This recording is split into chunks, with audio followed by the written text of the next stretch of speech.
So the agenda for today is obviously we'll start here. First thing is welcome attendees, review some housekeeping rules, then review, show y'all what SHPE Austin is about.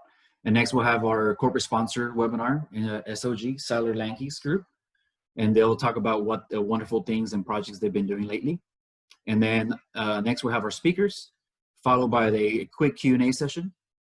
And depending on that, we'll have breakout sessions for additional opportunity for networking for you all. And then we'll have closing remarks. And at 1 p.m. we'll have, it will end. So again, a special shout out to Siler Lanke's group. Thank you so much for being a SHPE Austin professional chapter supporter. Siler Lanke's group, thank you so much again. So who is SHPE Austin? So we've been around since 1982, 38 years now. We have developed a proud history of excellence and community involvement in the city of Austin community. We're constantly growing just like the city. And we use our platform to provide professional development events such as this one to our outstanding membership to increase STEM awareness by having outreach events and then networking opportunities for our members, again, such as this one. So due to COVID, we gotta be extra creative, innovative, right? So I think the webinar is a way to go and to keep everyone safe for now. So we are very proud to award 3 $1,000 scholarships every year since 1994. And recently we have upped it to 4 $1,000 scholarships due to the generous supporter and generosity of our sponsors around the city of Austin and nationwide as well. So a couple of upcoming events, kind of let you know what we have going on currently, and if you want to sign up, I encourage you. So we're actually doing a STEM virtual tutoring program with 2 of our partner schools in with the Austin ISD district and the east side of Austin. And we have partnered up with Allison Elementary and Linder Elementary, and we'll be providing tutoring through Zoom to those kids at their respective schools. And then also, if you want to become a mentor and help mentor the younger generation of the city of Austin and the future engineers here, feel free to sign up. Get in touch with us, and if you're interested, we'll definitely send you the sign up link for that. And also the SHPE Noche de Ciencias, pretty much a outreach event that we'll be planning and executing towards the end of the month. We'll let the schools kind of lined up and get settled with all this COVID virtual learning space going on. And here's just a quick snapshot of the groups and how active we have been in the community. This is pre-COVID, obviously, and I'm very proud and excited that we're going to continue this right after COVID as well. So pretty good events that we've been doing. So if you want to get involved, you know where to find us. So with that said, we'd like to start off with our corporate webinar sponsor, and we have Stephanie Castillo representing the Siler Lanke's group. Stephanie graduated from the University of Texas at Austin with a Bachelor of Science in Civil Engineering and a minor in Geography. She continued her education in Baltimore, Maryland, and completed a Master's in Geography and Environmental Engineering. Her most recent work include 1D, 2D drainage assessments and various roadway improvement projects. Stephanie previously served on the Environmental and Water Resources Institute Board as Communications Chair, Treasurer-elect, and Treasurer. She has also been an active SHPE member since undergrad and previously served as the SHPE Austin Professional Chapter Secretary. Without further ado, Stephanie Castillo. All right, thank you, Omar, for that introduction. Just want to make sure that the volume is okay. If I'm not speaking loud enough, please send me a message in the chat. Again, I work for Siler Lanke's group. We are a multidisciplinary hub DBE MBE firm in Central Texas. We focus on planning, engineering, and construction. Today, we will be talking a little bit about us, the services we provide, some of our notable projects, and our teams. We will also be available for questions at the end of the presentation. So first off, we are a very relatively young group. We started in 2010, and since our founding, we provided our clients with a full range of transportation engineering services but also focusing on a high level of accuracy and accountability. We also focus on innovative designs to present improvements that prioritize public safety, but still being aesthetically pleasing. And of course, we are currently expanding our water resource business line. So see me at the end if you are interested in joining us. Next slide, please. So as I said, our services are planning, engineering, and construction. We can do anything from feasibility studies, public involvement, traffic studies, and of course, our bread and butter PS&E preparation. We can also do contractor agency coordination and as-built plan preparation. And we are also TxDOT pre-certified in 9 categories, including hydraulic design and analysis. Next slide. So 2 of our most notable projects are going to be Loop 360 and University Boulevard in Round Rock. So a lot of you are familiar with Loop 360 and the iconic bridge. And as many of you are aware, this area is very congested and it raises a lot of concerns for safety. So SLG is actually working to relieve the traffic congestion by increasing safety, removing some traffic lights to also include help with safety. And if you're interested in learning more, I would encourage all of you to attend the October 6th public hearing, and you can access that through the TxDOT website.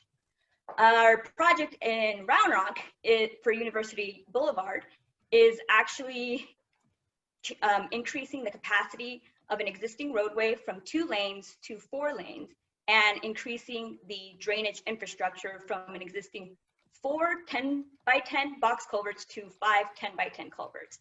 And in this project, we have to work closely with other organizations such as the Upper Brushy Creek WCID to ensure we are following all the required permits to ensure that everyone stays safe and we are not adversely impacting anybody upstream or downstream.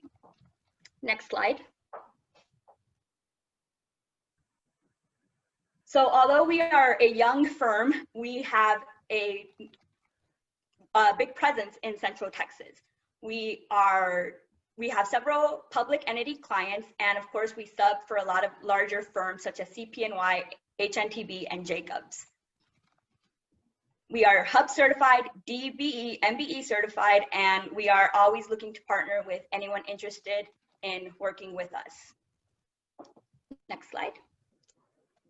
Our team is small, mighty, and growing. So we were founded by Jeff Seiler and Gerald Lankes, and our ratio of PEs to EITs is almost 1-to-1, and it's a great place if you want to learn more and learn quickly and advance your career. As you can see, we have Eddie Gutierrez, Renee Garza, and myself as other PEs. Fun fact, Eddie is actually one of the original SHPE members of Austin. So if you have any questions later on, you may want to contact him. He has lots of great stories. And even though I just started, he is a great mentor. And if you join us, I'm pretty sure he's going to be a great mentor to you as well. So we are currently looking for transportation engineers, EITs, PEs, and procurement engineers. So let your friends know. If your friends are still in their senior year, let them know we're looking to hire and we'll be available later on. And it's important to note that we focus on communication between our upper level PEs and our EITs because it's only through communication both ways that you actually learn and you move forward and come up with excellent innovative ideas. And again, we are a Hub, DBE, MBE firm for anybody interested in partnering with us, and please feel free to reach out. Thank you, Stephanie. Thank you so much for that presentation. All right, next up we have Kevin Shunk, Division Manager for the City of Austin, Watershed Protection Department. Kevin Shunk is the floodplain administrator for the city of Austin, Texas. He is a professional civil engineer and certified floodplain manager who has more than 27 years of engineering experience. He has been at the city of Austin for 14 years, where he is the division manager of the Watershed Engineering Division, which is responsible for the city's flood risk reduction projects, floodplain management program, and the city's flood early warning system. So Kevin Shunk, take it away. Can you see that? Yes, sir. Okay, awesome. Thanks, Omar. Thank you guys for the invitation to come talk this today. I'm going to talk about several things. I'm going to talk about some floodplain regulation changes that we have recently completed. I'm going to talk about some floodplain management regulation changes that we're working on right now, and I would really like to get your feedback on. And then I'll touch on some DCM changes that we recently made, as well as some efforts to do floodplain studies citywide. So it's kind of a full range of things that we've done and things we're planning on doing, all regarding floodplain management in the city of Austin. So the reason we recently made changes to our floodplain regulations was because of a new rainfall atlas that was published by the National Oceanic and Atmospheric Administration called Atlas 14. You may have heard of it. It's been talked about, at least for the city of Boston, for the past year and a half. And basically, Atlas 14 in general is a nationwide look at historical rainfall rates. It covers the entire country. Texas was volume 11 of that study, and they still have the Northwest states to complete in order to complete the whole country. So Atlas 14 has lots of information in it. One of them is rainfall, estimations of rainfall rates, how much rain these areas should be expecting. It also talks about the temporal distribution of rainfall. In other words, what pattern does rainfall? And then it also examines, in a small way, at least for now, it examines the effects of climate change, and if there are trends in the current data that suggest to them some forecast for rainfall in the future. So one of the things that it does is it tells us some different information about historical data about rainfalls that we should be expecting within Texas and Austin specifically. It has gone through and updated rainfall rates for various return intervals. Specifically for design within the city of Boston, we have the 2-year, the 10-year, the 25-year, and the 100-year rainfall rate that has been redefined with Atlas 14. As well as those recurrence intervals, they worked on the durations for storms as well. For storm drain design, a lot of times we see the 5-minute storm, but we also use the 24-hour storm for floodplain studies themselves. Now, it's very important to understand that Atlas 14 is a historical look at historic rainfall rates. It's a rear view mirror about what has happened, not at all a forecast about what they anticipate could happen. During their analysis of Atlas 14 within Texas, within nationwide, but Texas specifically, they did not currently see any statistically significant trends that would allow them to provide a rainfall forecast. They are going back to look at the data now to see if they can identify some of those trends, but as of right now, the data in Atlas 14 is a historical analysis, not a rainfall forecast of rainfall to come. So how does the Atlas 14 affect Austin itself? So when we look at the 100-year storm, 24-hour storm that we use for floodplain studies, actually it says current now, but it's not current as of November. The previous 100-year rainfall storm was 10.2 inches of rain over a 24-hour period. Atlas 14 is telling us that that is no longer true. It's now upwards of 13 plus inches for certain parts of Austin. What that's going to do is going to take what we used to think was about 4,000 buildings that are in the 100-year floodplain, and it's going to make that number about 7,200 buildings that are going to be in the 100-year floodplain. Now, the map to your right shows the comparison between the Atlas 14 100-year rainfall depths compared to the previous federal study of rainfall rates, which was TP40, done in 1961. So wherever you see green on that map, Atlas 14 is predicting a higher rainfall rate. Where you see brown on the map, Atlas 14 is predicting a lower rainfall rate. Where you see gray, there's essentially no change. So you can see right around the city of Boston, there are some areas where there is anticipated an increase in the rainfall rates. Again, from 10.2 inches to 13 plus inches. Now, when we look at Del Rio and Houston, you can see the darker green area, a bigger difference between those two rainfall comparisons between Atlas 14 and TV 40. When we superimpose the Colorado River watershed on top of this map, what we can see is that the portion of the Colorado River watershed upstream of Boston is not severely impacted by Atlas 14. Now that's going to come into play in a little bit, but I just wanted you to see that picture. Keep that picture in mind, and I'm going to come back to that in just a minute. So what is this going to do for floodplains in Austin? It's going to make them bigger, right? So the comparisons that I have there on the right are, in pink is the current effective 500-year floodplain, FEMA 500-year floodplain, and the blue is the old 100-year floodplain. So you can see that in some parts of town, this is down in Del Valley there at the top of the screen, there's a lot more pink section, more houses will be in a floodplain, whereas in other portions of town, South Boggy Creek around First Street, it maybe you're going to get some increased floodplain around the fringes of the floodplain, but there's not a significant increase. But overall, there will be an increase of about from 4,000 to 7,200 buildings that are located within the 100-year floodplain. That's going to put more homes and businesses at risk. That's going to affect the way people develop, remodel, and redevelop their properties. It's going to affect the people's flood insurance. And it's going to impact us because we need to now restudy floodplains.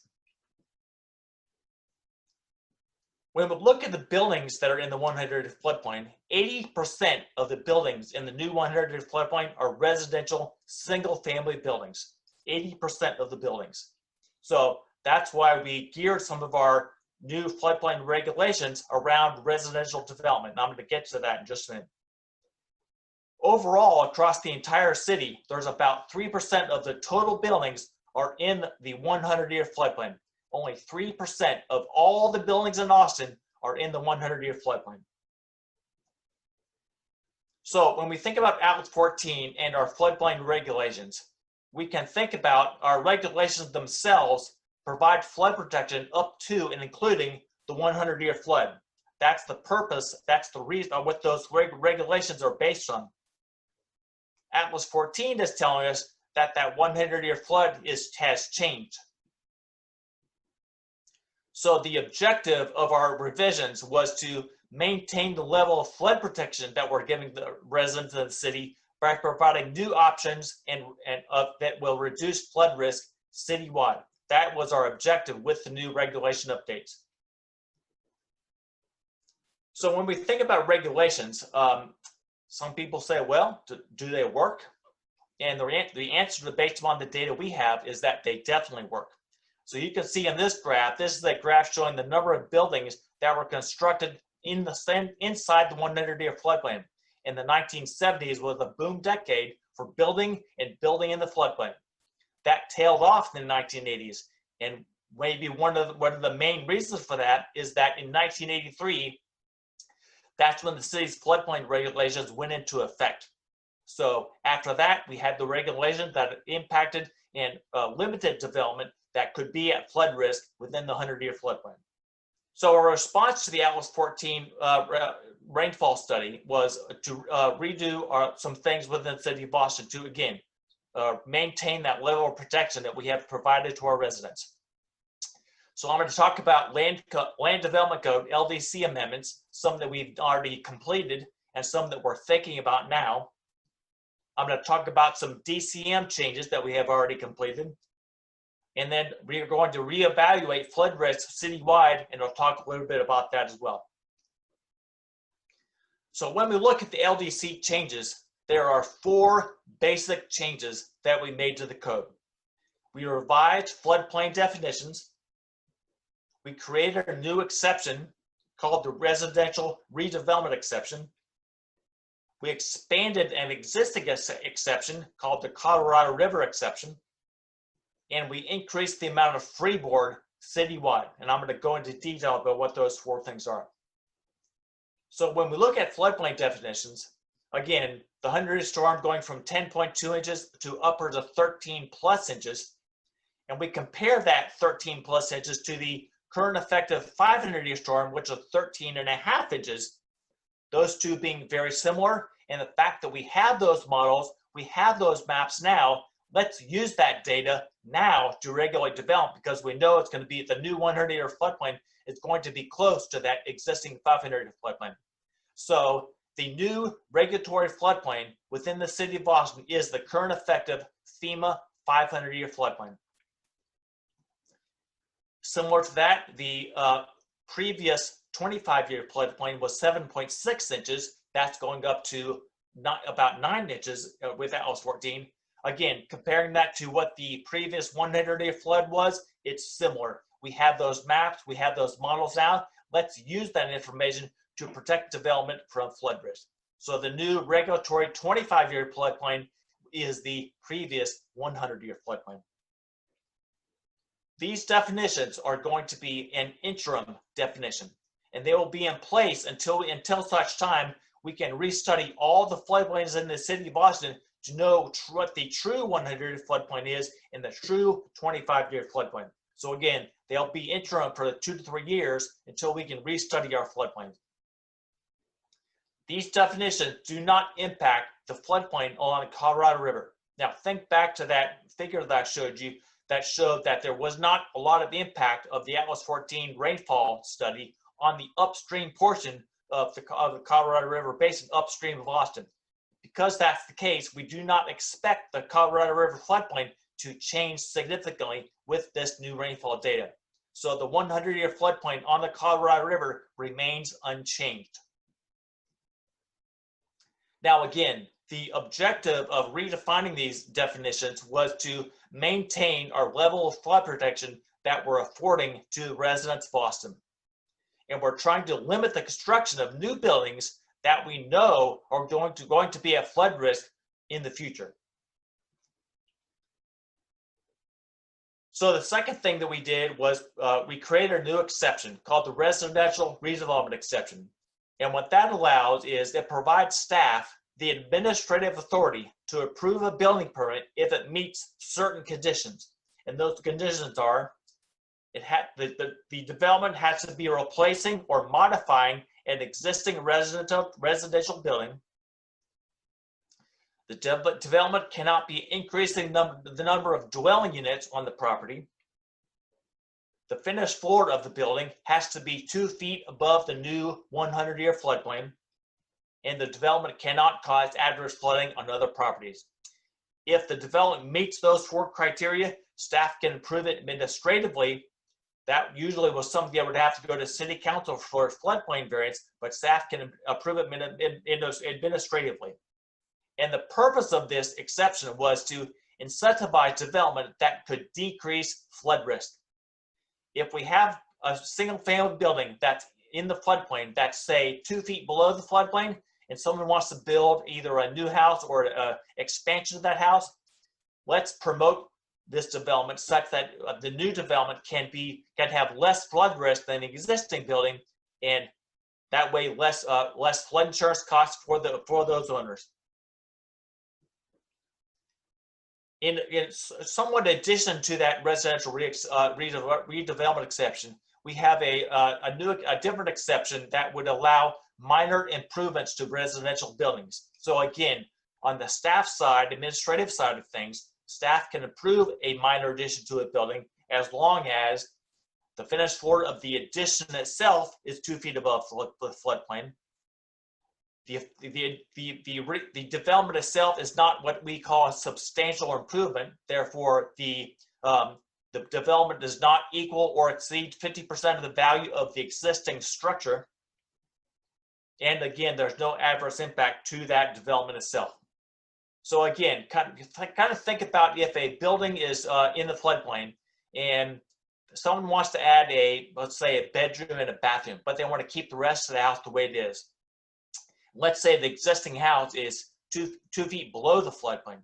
So as long as their addition meets the freeboard rule, staff could approve that administratively. Previous to this exception, this was something that would have to go to City Council for a floodplain variance. It's a expensive and uncertain process that applicants would have to go through. This would relieve them of doing that in certain cases. I talked a little bit about the Colorado River expectations that the floodplain itself would not change, but we have an existing exception in the code that allows buildings in the 100-year floodplain that are downstream of Longhorn Dam and along Lady Bird Lake. What we did was we revised that exception to include buildings that are on Lake Austin and our portion of Lake Travis. So it's an expansion of the exception that already existed. So freeboard is the level that the house is above a certain flood elevation. And in Austin, our freeboard amount previous to this was 1 foot above the 100-year floodplain. There were portions of the city or processes that we would take where it was 2 feet, but across the board, it was only 1 foot. Freeboard is the single most effective means for reducing flood risk to a building in the floodplain. There's not a better benefit to get the building higher. We tell people all the time, the higher, the better. That's going to reduce their flood risk. It's going to reduce their flood insurance premiums. The way to go is to go higher with the building. So that was the point of increasing the freeboard amount, was to go from 1 foot to 2 foot, so it's such that we can have less flood risk across the entire city. So those were regulations that were approved by City Council last November. They are effective now. They were effective at the end of November last year, and we have been enforcing them on development applications since then. One of the conversations that we had with council during that time was we pledged to them that we were going to come back to them with a draft code language that would include a commercial redevelopment exception that is similar to the residential redevelopment exception. So this is the proposed section of code that we're working on now. This is the piece that I would really like to get your input on as we proceed with the approval process. So this exception would say that, again, staff has the administrative authority to approve a commercial building in the floodplain as long as it meets certain criteria. It has to replace or significantly modify an existing commercial building. Again, freeboard, the building has to be a minimum of 2 feet above the 100-year floodplain. The building square footage cannot increase. So you can't go from a 500 square foot building to a 10,000 square foot building. And the current occupant load for the building cannot increase. So what we don't want to have is staff approving a building that increasing the occupant load, which increases the number of people that are at flood risk. This exception would not apply to 4 uses that are defined in the building code: educational, factory, high hazard, and institutional. Those 4 uses are about 13% of the commercial buildings in the floodplain at this time. In addition to those items that refer back to the building itself, the other condition for the exception is that the development cannot be increasing the number or flood level of parking spaces that are within the floodplain. And I'm going to go through some examples to show you what that means. And of course, the development cannot cause an adverse impact to other properties. If those conditions are waived, the staff administratively can waive the safe access criteria and approve that development. So I just wanted to do a quick comparison of the residential versus the commercial exception process. And when we talk about building height, freeboard, but they both have to meet freeboard. The number of buildings, again, both of them can't increase the number of buildings that are within on the property. Neither of them can cause an adverse impact to the floodplain levels. The use of the residential piece obviously stays residential, so it's fixed. The use of commercial can change as long as it does not change to one of those 4 uses that I talked about. And when we talk about flood risk, we're talking on a residential, we're talking about the building only, freeboard. But as far as the commercial goes, not only are we talking about freeboard, but we're also talking about parking risk as well. So here's a quick example of what we mean when we talk about the commercial redevelopment exception. So let's say that there's an existing 5,000 square foot building that's an assembly use with an occupant load of 250.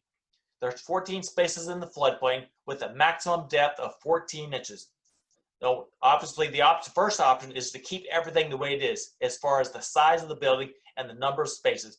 That would be something that staff could approve administratively. The other option is to change the location of the building, maybe even change the occupant load.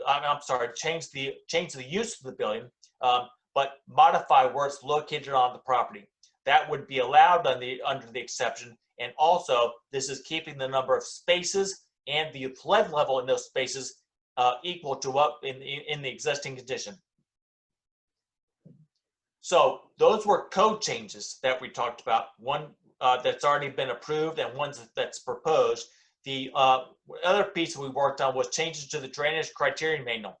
Now, the rainfall rates in the DCM, designers use that data to design drainage infrastructure citywide, sizing storm drain pipes, sizing detention water quality ponds, and identifying where the floodplain is going to be. So that's what the new rainfall data is going to be used for in the DCM for those design elements. Now, one thing that we did change in the DCM was it's some language in there in 1.22H that is designed around allowing for phased development to continue with what they have already built. Now, if you are a civil engineer, you may know exactly what I'm talking about. If not, I'm going to give a brief example, kind of walk you through it a little bit so it makes more sense. I'm going to flip through these real quick in a minute, because we have time limitations. As a matter of fact, I'm going to flip real quick through them. Okay, let's get to the phase development question. So let's say that there is a residential development that has multiple phases, and some of those phases are currently built. There's 3 phases that are already on the ground. There's houses in place. There's drainage infrastructure in the ground, as well as a drainage pond. It's all functioning perfectly well. It was designed with the pre-Alice 14 rainfall data. That's not a problem. It's already in the ground, no problem at all. But let's say somebody comes in and wants to work on the 4th phase of that development. So the drainage criteria manual would say that the drainage infrastructure on that property, on that phase, has to be designed with the new Atlas 14 rainfall data. What does that mean? That means that the pipes on that phase will be bigger than the downstream system. We understand that's a waiver, and we will consider that waiver as these phases come into play. The other thing you have to ensure is that the water from all of the phases, based upon the new Atlas 14 rainfall, gets to the detention pond. It cannot leave the site and route itself around the pond itself. In addition, the pond has to be able to capture all that Atlas 14 water and contain it within the pond itself. It cannot be bypassing outside of the constructed outfall structure. Now, what happens if these 2 conditions aren't met? That would mean that you either have to provide some detention on that new phase, or you have to modify the pond in some way such that the water is not going to spill out of the pond. So those are some options that you have with the phase development that shows that you don't have to go in and tear up all the infrastructure that's already built. It can be, if it can be shown that the water stays within the system, stays within the pond, then staff can approve that when it comes in for a permit. The last thing besides code and DCM changes is we're going to reevaluate flood risk citywide by doing new floodplain studies for every creek in the entire city of Boston. It is a big undertaking for us. It's going to take us about 2 to 3 years to complete. And once we're done with our data, we're going to hand that data off to FEMA so they can update their flood insurance rate maps.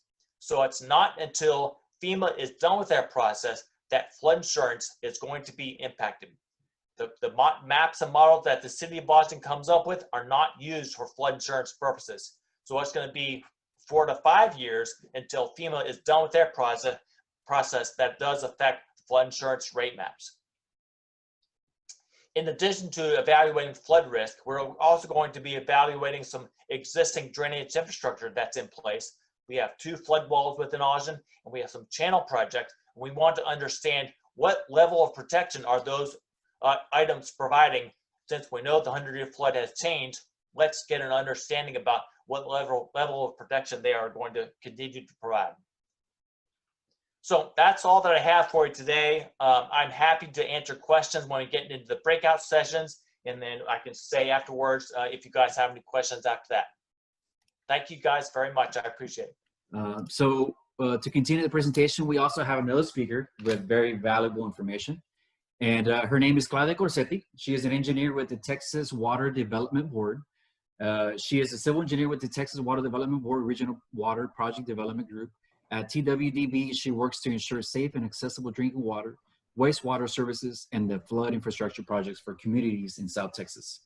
Outside of work, she has spent over a decade of connecting and uplifting the youth and engineers in her community. Immediately after obtaining her BS in civil engineering from the University of Texas at Austin in 2010, she began her career at the City of Austin's Watershed Protection Department. While at WPD, she interacted with private and public interests to bring about increased awareness and solutions to the city's $500 million unfunded stormwater infrastructure needs. So without further ado, Claudia. All right. Oh, well, thank you so much for that awesome introduction. And Kevin, seriously, thank you for coming out and doing this presentation. I did not know Austin was going through all those redevelopment changes. I'm really, really proud that the city is taking massive steps to protect its citizens. So today, what I'm going to go over is really floodplain management in Texas. So we went in micro, now I'm going to go macro. I'm going to show you kind of what's happening at the state level and what's going on with the Flood Infrastructure Fund here with the Texas Water Development Board. Here's a quick overview of our presentation. I'm going to go over the National Flood Insurance Program. Kevin touched on it a little bit, but I'm going to kind of talk about its history a little bit. Next, we're going to talk about Hurricane Harvey's impact in Texas, the 86th Texas legislative session, and then of course the update to, I'll provide a quick update to the Flood Infrastructure Fund review process.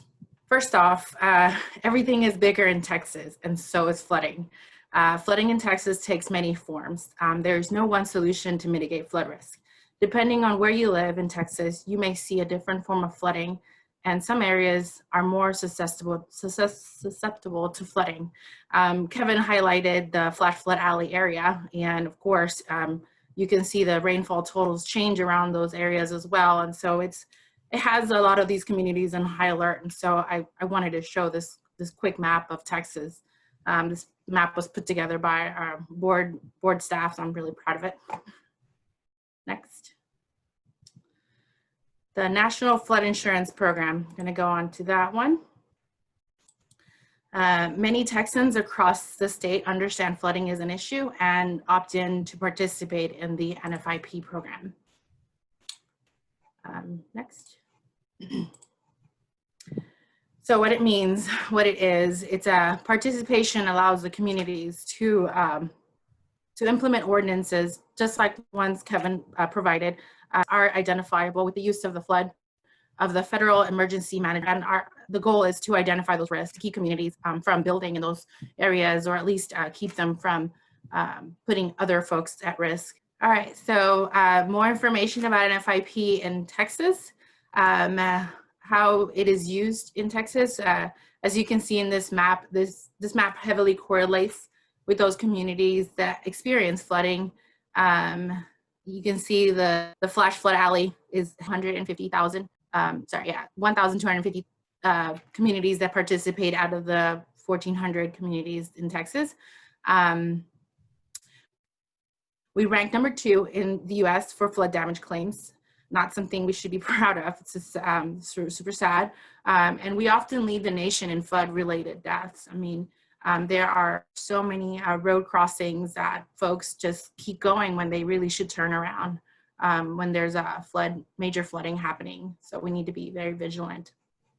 All right, so more about the NFIP. Let's just talk about this program's history. The feds got involved in flood mitigation using various civil works, and by the 1960s, they determined that this wasn't enough. Congress established the NFIP as a nationwide effort to help protect communities against flooding. Its goal is to reduce loss of life and property, reduce post-disaster recovery and relief costs, provide subsidized flood insurance to those participating communities on a voluntary effort, and begin flood mapping. This is a huge undertaking for the United States, and so far we've seen its results over the years. Please note the year that this act was started in 1968. You'll see that development kind of starts ramping up around there. The Disaster Protection Act of 1973, why communities weren't getting online when they should have. So a number of communities, the number of communities was low until 1973 legislation. Communities must participate in the NFIP in order to receive federal disaster assistance. So basically enacting the regulation was one thing, but then actually requiring that it be used in order to get a lender to provide that funding from federally backed insurance or federally backed lending. That was super important. And so if the home was located in the special flood hazard area, SFHA, then you would see that the regulation required that lending institution to provide, to have that regulation of insurance payments going towards flood insurance. So maybe that's kind of the gist of that.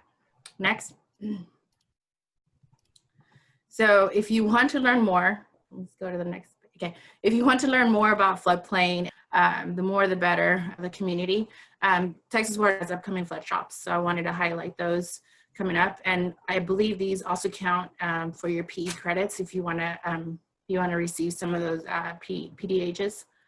So check out our website, links right there. Moving on to Hurricane Harvey's impact in Texas. Ooh, and this is where it gets kind of deep because most people still have just very heavy images and remember that experience from Hurricane Harvey, and the state does too. And just so happened that Harvey came around the time that the state was also studying the Atlas 14, the precipitation changes statewide. So as many of you know, Hurricane Harvey made landfall in Texas August 26, 2017. It was significant because it did have a major impact to the Texas economy. If you go on to the next slide, 27 counties, here you can see all the counties that were affected, but of those, 27 counties had disaster declarations from Hurricane Harvey.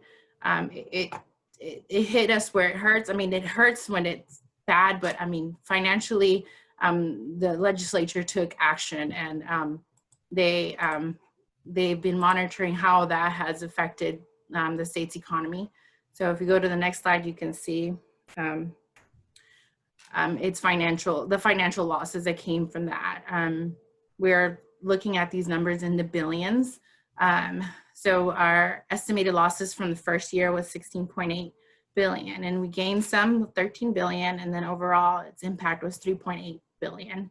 3 years out, we're still feeling the effects of Hurricane Harvey, and not to mention the impacts that most recent storms like Imelda have had on the Golden Triangle area out in Southeast Texas, and also down in the coast.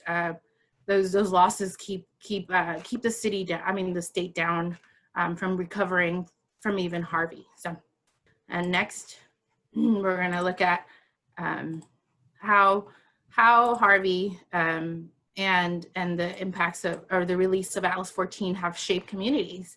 Communities have adopted higher standards to protect its citizens from flood. This is an example of those higher standards. This slide is actually taken from Houston Public Works.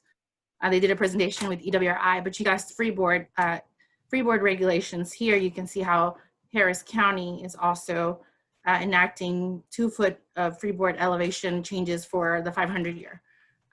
They approved new floodplain development regulations back last year, July 2019.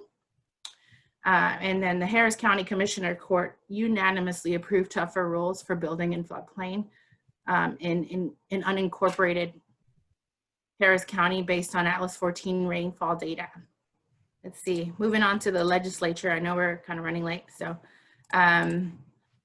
post Harvey, the 86 Texas legislature moved forward with legislation to help Texas recover from floods. The bills that came from this legislative session allowed the state to make a one-time transfer out of the Texas Economic Stabilization Fund. It's also called the Rainy Day Fund. And so to create the Texas Infrastructure Resiliency Fund and the Flood Infrastructure Fund, we call it the FIF, to assist with flood mitigation efforts. FIF approval received voter support via constitutional amendment on November 5th in 2019. That was last year. This allowed the state, the Texas Water Development Board, to become the administrator of this FIF. And I do want to mention that this is the first round of FIF. So the funding has been appropriated for this go round, but in the future, legislature will have to approve more appropriations. And then future rounds may only be used to provide financing for projects included in the state's flood plan. The state's flood plan is scheduled to be adopted back in 2024. All right, the fifth. So the Flood Infrastructure Fund was created to assist political subdivisions by providing grants and low-cost loans for drainage, flood mitigation, and flood control projects, which includes planning and design activities, work to obtain necessary regulatory approvals, and construction and/or implementation. Yeah. So this is very basically how these small communities can pay for the regulations that will keep them safe. A quick update on the fifth. So I will show you the schedule. The next slide. All right. So we received 286 applications. It was a very large volume of applications, or they were called bridge applications back in June of this year. And of those applications, 130 were ranked, and then and they sent out invitations to apply. The board approved the ranking and the prioritization of those communities back in September of September 17, 2020. And then invitations went out the following day to let those folks know that, hey, you've been ranked and you can continue on with the application process. So today is actually a big day. We are looking at receiving, or at least at those communities that did receive the invitation, for them to turn in the intent to apply forms. Those are due today. And so if you're working with those communities, please keep that in mind and let them know, hey, if you really want to tap into these funds, please submit. And so looking forward, we're looking at October 19th when the applications will be due. And then hopefully financial assistance will start rolling out to those communities. All right, so again, this is a big milestone. The flood intended use plan was approved September 17th, and that goes over all the details of how the funds will be used. Okay, and then the prioritization list highlights. Here's some highlights of what happened or what came forward. Out of the 286 applications that we received, that was about the total cost of all the funds or the request that we got was about $2.39 billion. And how we're going to break that up is basically $707 million will be 30% of that will be allocated to grants, and 70% will be allocated to 0% loans. Again, we received a lot of applications, again, $2.39 billion of needs, and we can only really cover 770 million. And hopefully in the future, legislation will kick in to appropriate future funding. That's it. Yeah, and again, Juan mentioned some of the projects are very, very heavy and hefty. So no project will receive more than 23.1 million. That's my presentation, folks. I really appreciate I really appreciate the time to talk about what we're doing here at the state. Claudia, thank you so much for sharing that valuable information with us and to the members. And hopefully that was very insightful for everyone. Last but not least, I would like to open it up for questions via microphone format. And if no one has any questions, we'll go ahead and close out the webinar. Kevin, we're going to go ahead and eliminate the breakout sessions due to timing. But if anyone is interested, I believe Kevin said he will be volunteering to stay here in the Zoom room to answer any additional questions. With that being said, I'm going to open it up for a Q&A. I encourage you to turn on your video and your microphone if you like. Hi, Claudia. My name is Adrian Davila. I'm a current student at Virginia Tech, and I have a question about the Texas Water Development Board workshops. Are they free for anyone to attend, or do you need to pay a registration fee to attend those? No, they are absolutely free. Thank you. And, Mr. Kevin, I believe you're still going to stay on.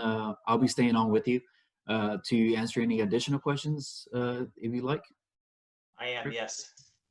And I would like to remind everyone to check SHPE Austin out on our social media handles, Facebook, Instagram, Twitter, at SHPE Austin. Feel free to join. Follow us on those social media channels. We've been very active and a lot of good programs coming up in the near future as well. As a reminder too, if you do need PE credits, feel free to email ship.austin@gmail.com requesting a certificate of attendance for your PE credit, and we'll be glad to email you one out. So without further ado, I think that'll be it. This will conclude the webinar. I want to thank you everyone for attending. Thank you so much to Siler Lanke's group, SOG, for sponsoring this corporate webinar. Thank you so much, guys. Adios.